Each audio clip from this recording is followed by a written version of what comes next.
Recently released findings from Everseen's Retail Threat Curve report indicate that cart-based loss has doubled in the past year, reaching 30% of all incidents happening at self-checkout. I'm going to read this one slowly because there's a lot of detail in this report, but it's very, very important to understand. According to the report, cart-based loss is defined as unscanned items left in the shopping cart at the end of the payment process. So while some cart-based loss is unintentional, this is huge. Everseen's analysis showed that the vast majority of cases are malicious. For example, a shopper might scan most of the items in their cart while leaving some of the expensive items like alcohol and meat unscanned in their cart. Moreover, through its analysis of over 1 billion self-checkout transactions, right. Important number. Everseen also indicated that the average number of items left unscanned in the cart has increased from 1.6 to 3.8 per incident over the past year, while the average value of those items increased also from $11.10 to $22.90.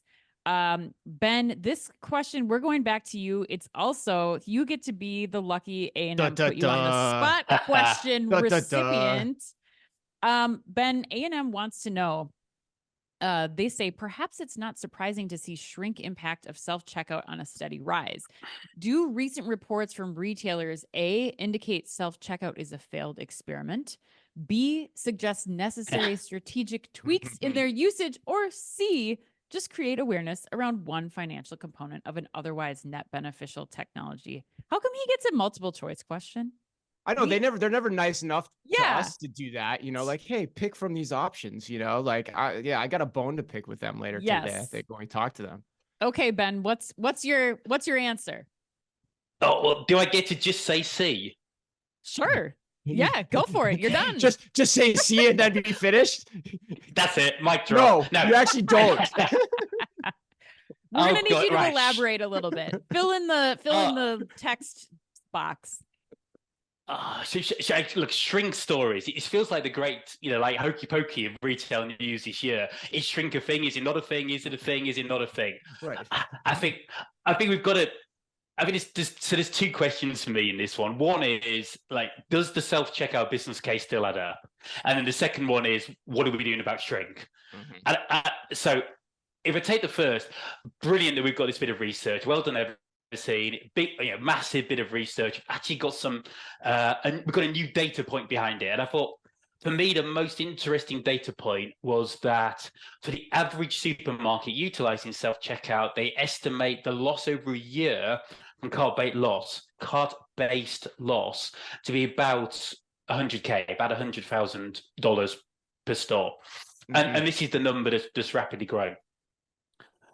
So how does that 100,000K number affect the business case? I mean, I'm going to put aside the balance sheet bit because you've got the CapEx bit to put them in, but we're assuming that's already been done. So let's look at the P&L.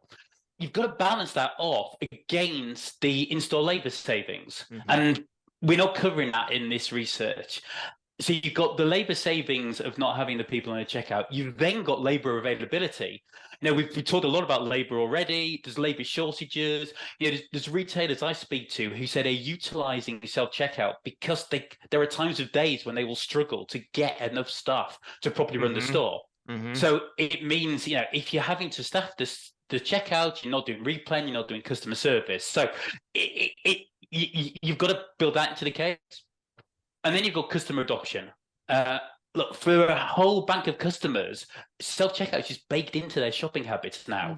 So you've got a top-line sales risk if you start rowing back off this. So you can see why I'm keeping it down the C. I guess I want to just put that 100K number into context. An average supermarket will do 600K a week, so it's at $31 million a year. So 100K on that it's less than 0.5%. So I guess I strongly think it's not straight math to your point. It's not straight math to your point.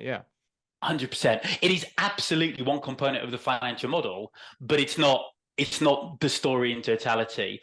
But of course, look, shrink's a growing problem. Supermarkets run on low single digit margins anyway, so every 0.5% margin is really hard fought for. So it's not something to walk away from.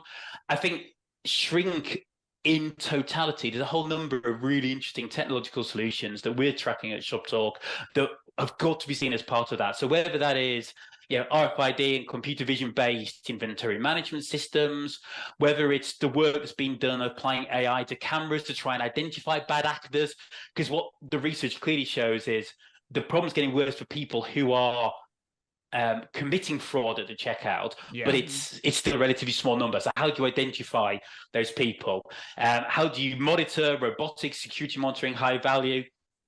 And then in a grocery environment, you're losing much more margin through fresh food wastage than you are from this. So all the technologies involved in that space to kind of bring down that total shrink. So look, I think declaring self-checkout for failure is for me, it's not the answer.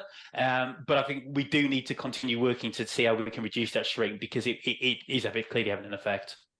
Yeah, I'm glad that you said that, Ben, because when I did look at the numbers, like just seeing, I mean, not that $100,000 is nothing, but it did seem like a lower number when you think about all the other impacts that this technology can have, the self-checkout can have in the other categories in the store and freeing up labor, especially when you think about like so many of these self-checkout machines were rolled out during the pandemic. And I think just weren't to the level, like the stores were rolling them out as an alternative option for people to not have to, put glass up between people. And, I think the technology is still developing. Jeff Wells of Grocery Dive just wrote a really great piece on this, which I encourage people to read too, that really goes into, like these are still something that retailers are learning from, and we need to give them the time and the space and the runway to kind of still figure out what the right components are of that self-checkout technology. But Chris, I want to hear from you here. We'll give you the last word.